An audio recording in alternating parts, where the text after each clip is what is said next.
The views and opinions expressed on any program are those of the producers and/or the persons appearing on the program, and do not necessarily reflect the views and opinions of FRC Media, Bristol Community College, or the City of Fall River.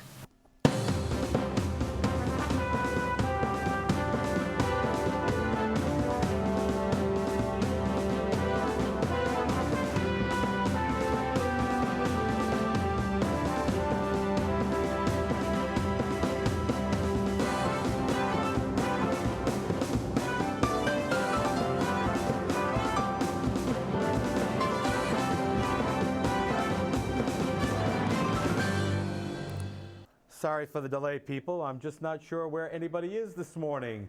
Actually, that's not true. I know that Chip is at a meeting that he could not get out of because the mayor called it, I guess, at the last minute, and it's made things just that much more difficult for him.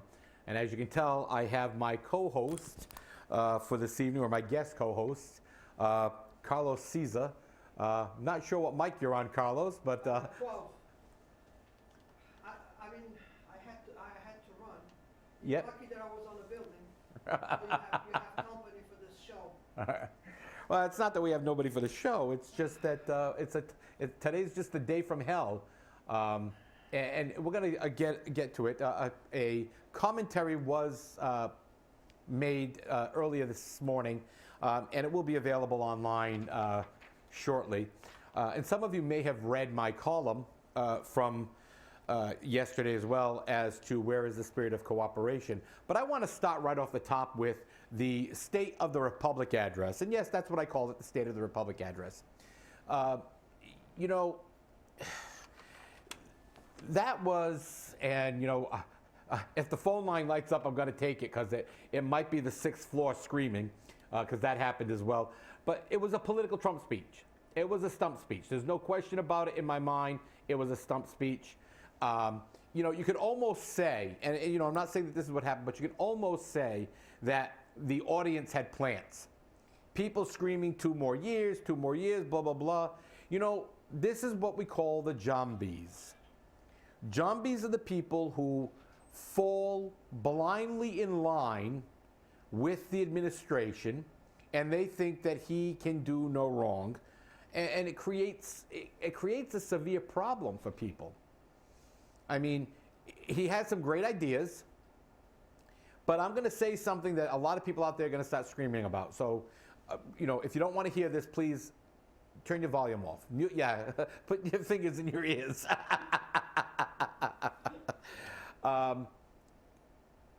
This speech was what I want to call Flanagan 2.0. Because in Will Flanagan's first attempt for re-election, he said, "I made mistakes." Do you remember that, Carlos? I remember that. Okay, I made mistakes. Carlos, you may want to move your mic up on your shirt because it's really low and we're not picking you up too well. You sure you have the right mic? What mic are you on? I'm on 12. On what? 12. You're on 12. Well, I got 12 cranked all the way up. Okay, now I probably got you. Go ahead, try again. There you go. We got you now. It happens, but sometimes the mic's too low, like mine was on Wednesday. So, you know, Will said that he had made mistakes and give me another chance. And basically, you know, while this mayor did not say, "I made mistakes, give me another chance," he did admit that he made mistakes. He's made a lot of mistakes, all right? And everything that he said about his successes, I promised to get rid of the sanitation fee, and he did. Congratulations. There's a truth. There's a campaign promise he kept. Then he said that he lifted Fall River's credit rating up. He got us taken off the negative outlook in the reporting. Yes, Mr. Mayor, the city is off the negative outlook listing for this year.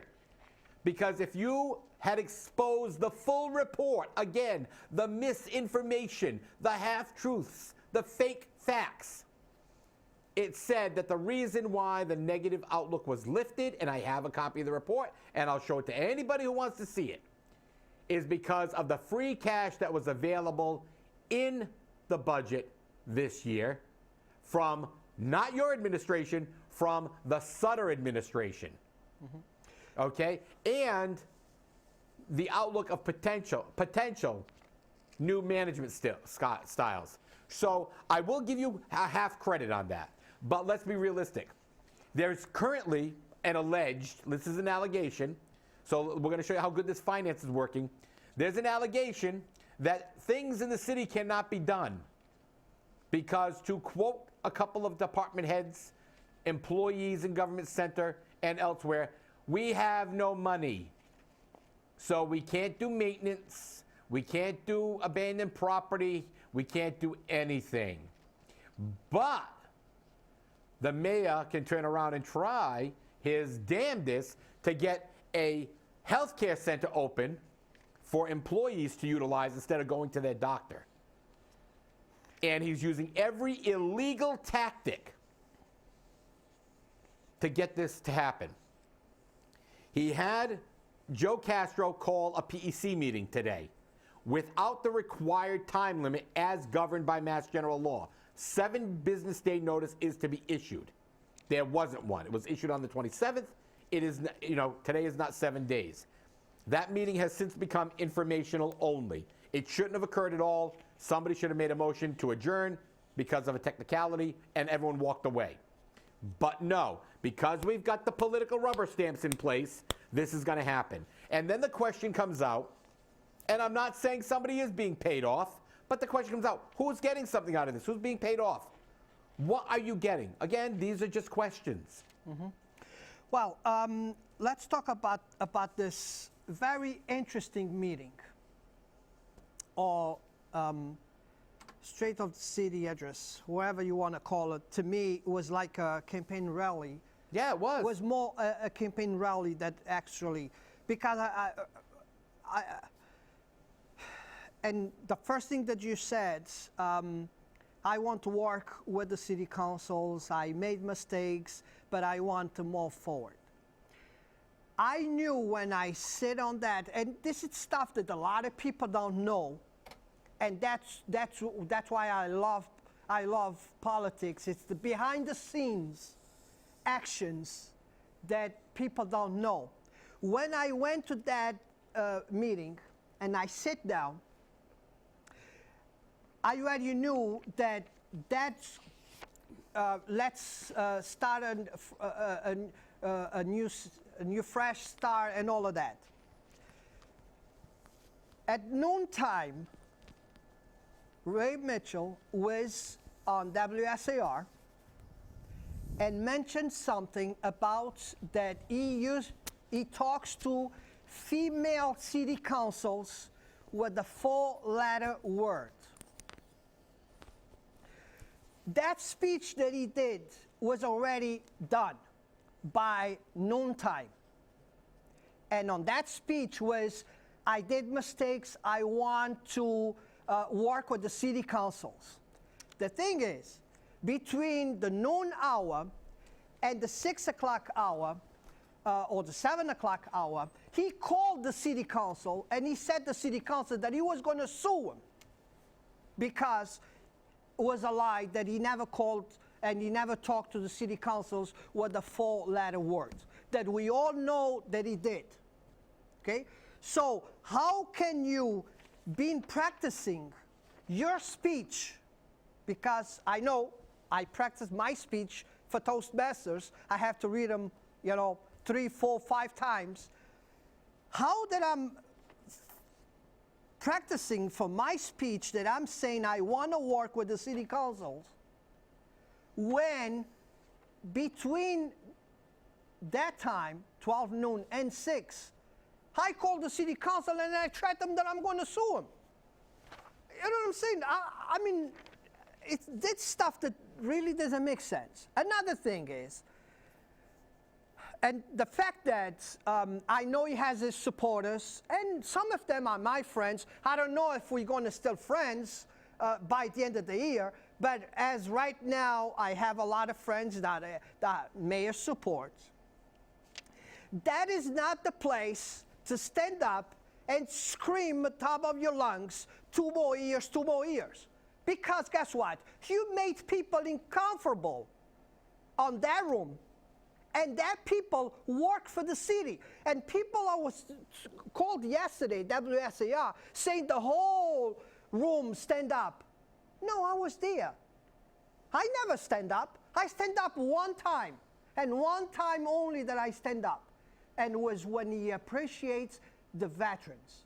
That was the only time that I stand up. And I looked across the room every time that people were standing up. I had people around me that never stand up. On the other side, okay, the city employees, half of that room on the city employee side, they did not stand up. So don't tell them and tell the people that everybody stand up. I got there 10 before 7. The last time I got there, with all that going on with Flanagan, he had people on the auditorium downstairs. I got there 10 minutes before 7. Was 200, at least 200 chairs set up there. Was not one person sitting in there. One person. When I got upstairs, I got welcomed by the neighborhood coordinator, which some people that blamed Anthony for driving around Samsara, okay, that it's not his job, that he don't work for the mayor, okay, he don't get paid by the city. The same people that batched Anthony back then with the other administration was okay with this coordinator welcoming people and telling me, that's what I was told. Even that you didn't send and tell that you were going to come by, I'm going to find a place for you to sit. Thank you for the favor. Was plenty empty seats for me to sit. But I had to hear that, and the reason that I then said that I was going to go was because I was in Rhode Island, and I really didn't know what time I was going to come back. But guess what? I made it in time to go there, okay, and see with my eyes, because I knew that everybody was going to, the room was going to be full, everybody was going to stand up, and all that. Eyewitness. That's not true. So you can say whatever you want. You can say that everybody stand up. You can say the room was full and all of that. I know what I saw, and I did not see what people are out there, saying that they saw. This is just a few things that I saw. I felt very comfortable being sitting in there with people screaming 2 more years, because if that was a rally to support the mayor, I would not be there. Well, Carlos, and that's what a lot of people felt. And it was. And when I was meeting with members of the press. And I know, I'm not blaming the mayor for that. I'm blaming the people that were there. That was not the right time to support the mayor that way. That's right. And the thing is, though, that, you do have to blame the mayor. And you have to blame his campaign manager. Because you know what? She was sitting on the floor, and she was doing the same thing. Well, all right. But again, she attends everything. She's right. always with the mayor. I know. She's everywhere. The thing is, though, that people don't understand that when you support a candidate and you do things like this, you become the candidate. You become the face of the candidate. So when you disrespect the office, remember, this is not supposed to be about Jazel Correa. This is supposed to be about the office of the mayor. That's why the city council stood up. They didn't stand up because they respected the mayor. They didn't stand up because they thought he was doing a wonderful job. They didn't stand up because, well, he's Jazel Correa. No, they stood up for the office of mayor. It's just like the Congress is supposed to do for the president. And remember, with the president, all the Democrats sat down, all dressed in white, okay? Mm-hmm. And they did not stand up. I can make a nasty racist comment in regards to that, but I'm not going to, because it's really not appropriate. But I will tell you this. When the Republicans did the same thing to Obama on his first speech to the joint session of Congress, the Democrats vilified them. Okay? This is disrespectful. They're not supposed to do this, et cetera, et cetera, et cetera. But now the shoe's on the other foot. They can do it. And this is what I mean by, we have these two laws. Okay? It's okay if I do it, but if you do it, it's wrong. And that's not how it works. It's one law. One law. But for some reason, for this kid, it doesn't apply. Between him and Attorney Macy, the two of them go around and it's like, I am the law. You're not the law. Okay? Attorney Macy, you give opinions based upon what you've read in the law, what you've learned in law school, and what your experience has shown. But that's not the law. The mayor, on the other hand, he is the law. He's dictatorial in his actions. And I'll give you a good for instance. Because the IAC kept questioning the use of the mitigation fund for this healthcare center, the mayor unceremoniously discharged Dave Machado, who has served faithfully for decades on that board. Served faithfully. Why? Because he wouldn't give him the yay. And what happened? He replaced him. With who? With Michael Hoare. Who couldn't fulfill the job of chief of staff because of time constraints. But for some reason now he has plenty of time to do all of these boards and commissions and everything else. CJ, just a small percentage of people on this city knows what's going on behind the scenes. That's right. Okay? Only a very small number knows what's going on behind the scenes. I agree. All the others, they cannot see in front of their eyes what's going on. They don't want to. Because a lot of these friends that are supporting him know what he did to me, know what he did, and what the problem that he has is always, if you don't agree with me, you are my enemy. That's right. Okay? And you want to put investigations, and you call cops to their doors and all of that. Only a small percentage knows that. And a lot of those friends that are my friends that are supporting him know what he did to me, but they don't want to admit that he treats people that don't agree with him, okay, that he agrees, that he calls investigations and calls all that. And even worse is that even the media don't publish because that story, my story that he went and that I told on this show, and it was the only media that reported, okay, that he went into my office and he treated me the way he did, okay, just because I did not and I do not agree spending money, $10 million just to fix sidewalks in front of some properties that help them. Just because I didn't agree with that, okay, he made a big deal out of it and did what he did, okay, and called the investigation on me that I never got one call because I had all the proofs to give them back, okay? But guess what? Nobody, even the Herald News has this interview that I give them, okay, for 4 months now, and still have that on top of their desk and don't release it. So guess what? I'm sorry, I don't agree with you. You bring me something to the table that I agreed, and I will agree with you. On that, doesn't matter if you call cops on me, if you call investigations on me, I don't agree with that, and nothing's going to change my mind.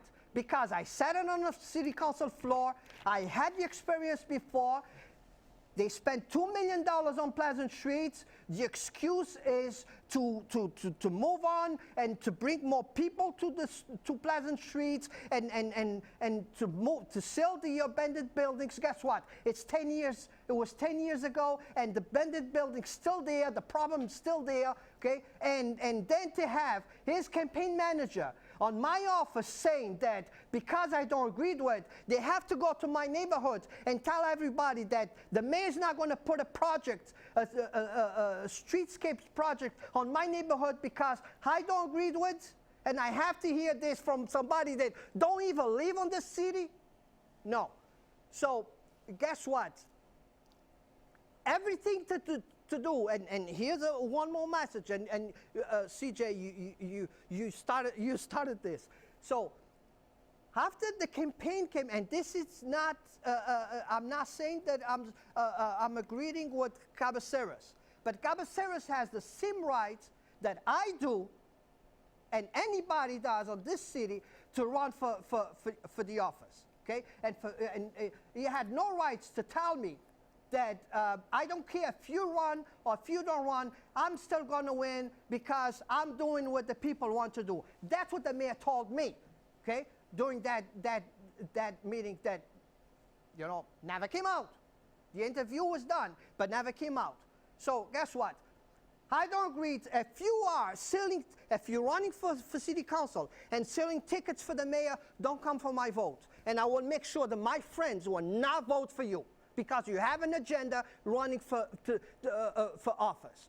Same thing with people running for office now, that the only reason they are running for office is because we have 5 city councils on the city council floor that don't agree always with the mayor, and they want to kick them out. So they are already running with an agenda. Without making a sign asking people to vote for them, I can tell you right now, you have an agenda, and I will not vote for you, and I will hope that people will not vote for you. Well, you know, it's funny. With the haters, let me just finish with this. Go ahead. With the haters of Cabeceras, and with the stupid comment that Orange, it became a movement, the Orange laptop computer, okay? Every time that you tell the Cabeceras, okay, has a problem with this laptop computer, guess what? You make him more smart than where he is. He's a smart kid. But guess what?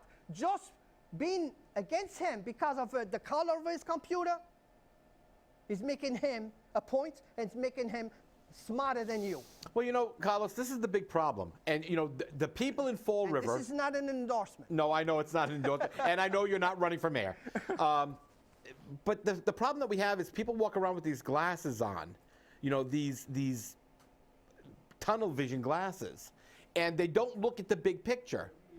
They don't look at what's going on. They don't look at anything else. All they look at is that, oh, well, he's running and he's going to be better than Linda because Linda's just against everything. Well, guess what? Linda may be...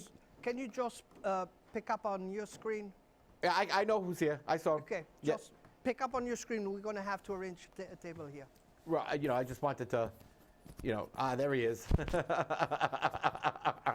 I will bring him into the picture shortly. Well, I was on fire, so you can just... I was on fire. But as I was saying, the thing that we have here is, you know, when you start looking at what people are doing. For instance, Jason Springer's running for city council. Okay, that's wonderful. Congratulations, run. Best of luck in your campaign. Make sure you put a good one together. Problem is that you were out seen selling tickets for the mayor. You also worked on the mayor's rebranding campaign. So what does that tell me right off the bat? Is that no matter what the mayor asks for, you are going to approve. Therefore, you have no credibility with me. And many of the viewers are going to feel the same way, especially because if you don't do what this mayor says, he attacks you. Ask Councilor Ponte. Ask Councilor LeBeau. Ask Councilor Mitchell. Okay, another misfact. Oh, well, that lawsuit cost the city $20,000. That lawsuit was perfectly legal. The problem was that you pushed everything through and you got a city councilor to change their vote instead of waiting until after the hearing. Because had they waited till after the hearing, guess what? You would have been shafted because you would have had to pay the bill. And the bill wasn't going to be cheap, all right? Because there would have been an injunction, it would have stopped, and you would have had a major, major malfunction. And that's what happens here. So, Chip, thank you for coming. I know you're late, but... People may say better late than never, but many people will say better never than late. That's true. I apologize. I missed all you guys, but unfortunately, duty called. I had to attend. I think they intentionally schedule meetings now on Fridays because they figure I'll leave early, but this is an extremely important meeting of the PEC, and they made it an informational meeting. And but I'm here, and I don't know what you guys are talking about, but I'm sure it was interesting. And Well, Carlos just had a short fuse, and he kind of went somewhere else. we went off. Well, you know. So just hello to everybody, and I don't know if there's anything that... Well, we talked a little bit about the IAC meeting. We have about 5 minutes left, Chip, and I'd like to know what the hell went on over there. Well, we didn't have an IAC meeting today. I don't know if they went upstairs and had an IAC meeting. We had a public employee committee meeting, and we did not get notified in compliance with the law. It's like a semi-open meeting law violation. Statutorily, the initial meeting of a PEC after an instrument's been signed, if it's a new meeting, you need 7 days notice, and there was only like 3 or 4 days notice. So everybody wasn't there, and they knew I was going to object, and I did when I got there, and they said, well, this is only going to be an informational meeting. It's not going to count. And I want to bring some of these people in the PEC who are not on the IAC up to speed. And it was a long, protracted meeting. But then I informed Joe Castro, who's also a PEC member and a chairman, that we attacked him on the show already. I would not be attending the IAC meeting because Dave Machado, who's been the mayoral designee for the retirees for about, I don't know, between 35 and 40 years, was summarily booted off the Insurance Advisory Committee by the mayor. And guess who he put on? He put on his former chief of staff. And it's legal, 100% legal. We're going to try to make it illegal because if you look at the PEC, which is the bargaining agent, the people who really have votes, if you go to Chapter 32B, Section 19, subsection, B, you'll see that the PEC representative shall be designated by the state, county, municipal employees association. So because they understood that this is about health care and this is about representing groups, be it union or retirees, they mandated in the PEC that the representative to the Insurance Advisory Committee would come from the employee organization. Now, in the history of Fall River, and I go back a long way, I was chairman of that Insurance Advisory Committee for over 20 years. Goes back into the early 80s. And as long as I can remember, prior to and up until today, there has never been a mayoral appointee to the Insurance Advisory Committee that was not an officer of the Fall River Retirees Association. David Machado is the president of the Fall River Municipal Retirees Association. And after almost 40 years of service, he was just kind of booted out the door. And the mayor has done something that has never been done before in the city of Fall River. He has politicized the Insurance Advisory Committee. Insurance advisory is about health care. This is not about partisan. This isn't the retirement board where you can put your 2 people in a vote against a COLA because you don't want to give the retirees $360 for a COLA. This is not some traffic board where you can call up and get your friend's citations thrown out. This is about health care. And the 7 other members are appointed or elected by their unions. They represent the people that are in their bargaining unit. And the retirees appointee has always come from the group that represents the municipal retirees. But instead, he took a man off that served on that board as the president of the police association and now as a retiree for well over 30 years. And he put on someone who we know is a rubber stamp and has virtually no health care experience. So does it disturb me? Yeah. Disturb me to the point where I've already called Boston and I'm trying to get legislation to mirror the PEC, where if the mayor's still going to be given the appointment ability, he has to appoint someone from a retirees organization. So I got here late. I apologize and stay angry because I am. And on Monday, I'm sure you'll tell us a lot more about this. Yes. So, hey, remember, the Weekend Flush is out on Sunday. Read our columns. I love the fact that even though they don't watch our show, they always know what we say. Well, my phone is on. Have a great weekend, and remember, stay angry.